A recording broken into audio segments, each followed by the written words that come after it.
Hello, and thank you for watching another edition of Telco Steve's Workbench. Today we're going to have for you a 3-slot coin telephone. It's a wall mount phone. As you can see, it's not put together yet. I'm going to show you how to mount it on the wall first. What you do is there's 2 screws at the top on the inside of the phone. I'm going to show you how to take the phone apart because the phone comes with keys. Not every payphone that you will see for sale at different auction sites has the keys to the phone. It has the key to the upper housing and the lower housing. So let's take a look at this. I've already got 1 screw set in here just to set my phone up, and I'm going to put a level on the top of it. And as you can see, which you can't see, but the bubble's not in the middle, so I'm going to square that up so that the bubble comes to the middle and put a screw right there.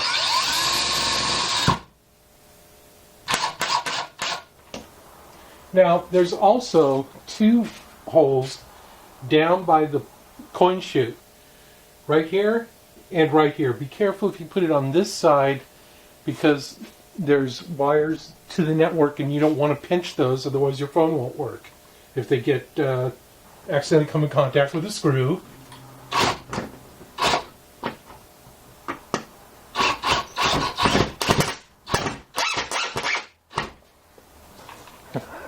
so nothing was on the other side of what that's screwing into, like, you know, a hot water pipe or something. Just be careful when you mount it on the wall. Make sure that you know, it's secure. This happens to be a plywood backboard. I'm just kidding. There's nothing on the other side of it except for some expensive Christmas ornaments. So anyway, I'm sure I'll hear about that later. So it is level, and so now you have your phone is mounted on the top. Make sure that the bottom cord, the line cord, is sticking out the bottom correctly when you mount it. So you grab the top mount piece and you make sure that everything is not, there's no wires sticking out where it's going to be a problem. There's a little nib right up here that will fit into this whole area at the top. So you take this connector that's on this piece and you just plug him into. You plug them in right like that. Then you're just going to set them up at the top first. Get that piece in there. And then just make sure that he's good.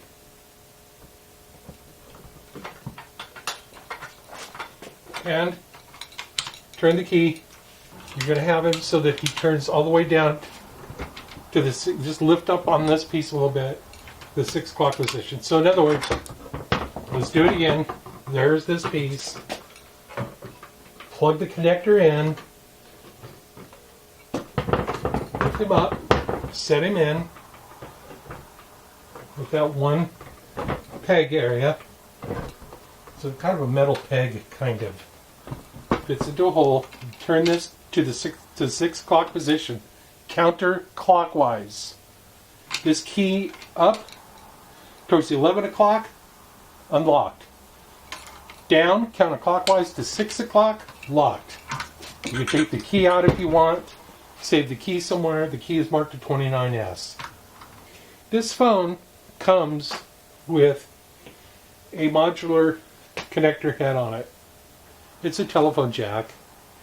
And why I put this modular connector head on it is because I want to give you the options of, if your phone jack is 10 feet down away from the wall where you want to mount it, simply get a line cord, plug it in, plug it down at your jack. It makes it very easy. I'll include a little 6-inch rather pigtail, 6-inch pigtail for you, so that if the jack is right there, you can just plug it right in. This phone is a coin phone, and it does have a key, and this next key to what is called the lock box, the coin box, is pretty doggone hard to come by, unless you want to spend $60 for the lock alone. Yes, I will show you. Turn it clockwise to 3 o'clock and just pull out this way. Lift up, here you go. And so when you turn this key counterclockwise to the 12 o'clock, little lip comes up and that's what secures it to the top. Let's put it back in.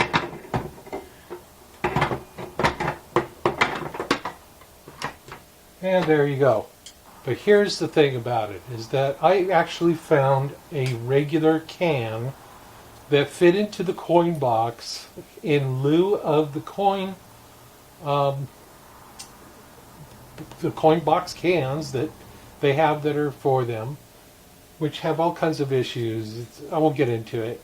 They lock and this sort of thing, and it's all kind of a pain. There's a can that I found. I'm going to show you that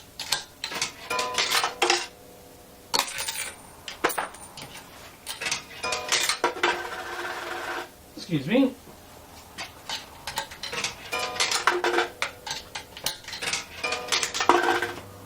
Let's take a look at that. Turn it. Set this aside. Take this piece out, which just merely pushes this can back. Helps it to be pushed back.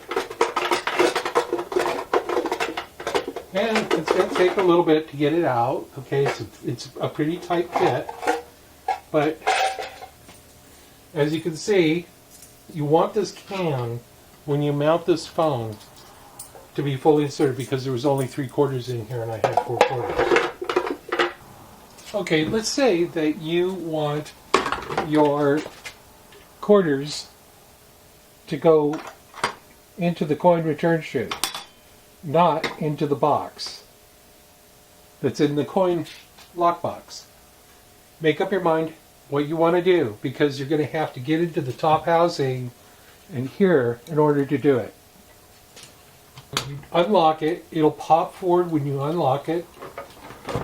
Lift up this way, take the handset off, just drape it down. Don't bang it, it's plastic, it's sensitive. Not really, but why scar it, right? Lift up, unplug this connector right here, and you would flip this nib right here. Right there. Just flip it to the left. You'll notice this piece will flip. Put your connector back on. Oh, pardon me. Lift up. Make sure, pardon me, that none of the wires are in the way. Set him in. Push him forward. Now, what will happen is that when you put coins in,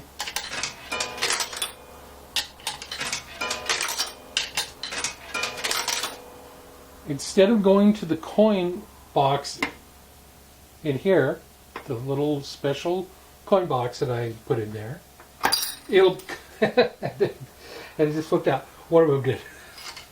Here's this coin telephone is wired to accommodate loop start dial tone. Coin telephones typically used ground start, and that was used for signaling and for when the operator knew, or the mechanized system knew within the CO that you put the proper amount of money in for the distance call that you were making, local or otherwise. And dial tone would be initiated by what is known as ground start. Sometimes it will be with the dropping of a coin into the phone and this sort of thing. But keep in mind, with this particular phone, you know, you don't have to have a coin to use it. But it's nice. It does have dial tone. Oh, can't reach the microphone. It does have dial tone.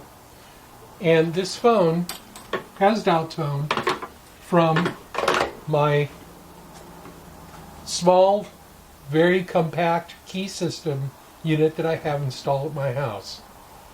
What a key system is. It just provides dial tone like the central office, with different station numbers. Instead of a phone number, it has station numbers that you can program into the unit. Like, it comes factory set for the first jack is 101, second 102, third 103, fourth 104. If I dial, for example, 103 on my test unit over here, I have dial tone.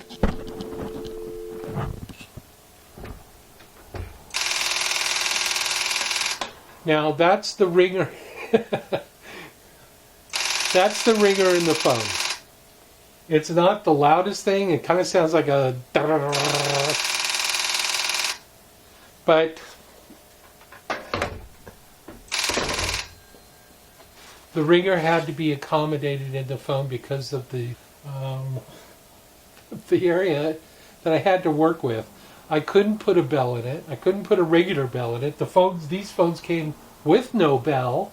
They have a bell on the side for the coins that's dropping down the coin chute, when you could hear the coin go down the chute, which is approximately right here. But due to the coin chute mechanism and the network and the cord area, the armored cord, because this has an armored cord on it, that takes up an area within the phone, and so does the other area down the bottom where it was the coin relay. Now I'm going to tell you something. The relay has been removed from this phone. That's the only part that's missing. It's not a big deal. It had to. It was used in conjunction to ground, start, dial tone, and this sort of thing. It's not. Doesn't affect the phone the way the phone works. So you heard it ring. That's why I put that very small ringer in there. It sounds kind of not a real ring to it, but at least you know you're getting an incoming call. That's kind of the idea. And I felt that a little tweeter buzzer was just not, I don't know, it didn't seem right for this one. So that's how I did that. I've got dial tone, and on my system I've got a phone that's set up as 1234 567890. So that's what I'm going to dial.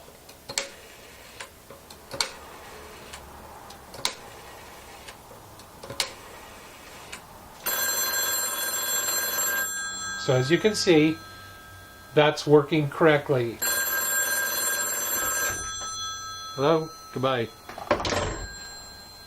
So that's working. That's working correctly. So the dial is functioning correctly, and it's able to dial out and able to get calls, and it's very clear call quality.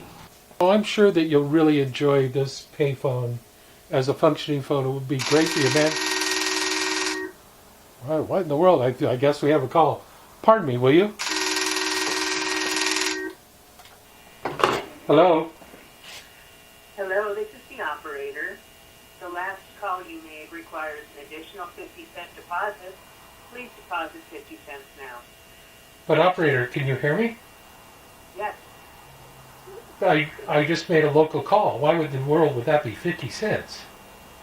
Don't know what to tell you. Pay up. Okay, hang on.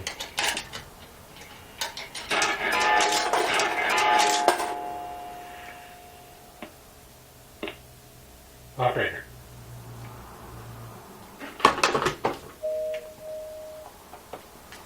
Well, in any event, I want to thank you for watching another edition of Toko Steve's Workbench. It might not be a show that will rival anything you see on TV, but I guarantee you that if you think this is cool, wait till you see the next video. It's going to blow your socks off. So, until then, I thank you for watching Toko Steve's Workbench, and I bid you a great day.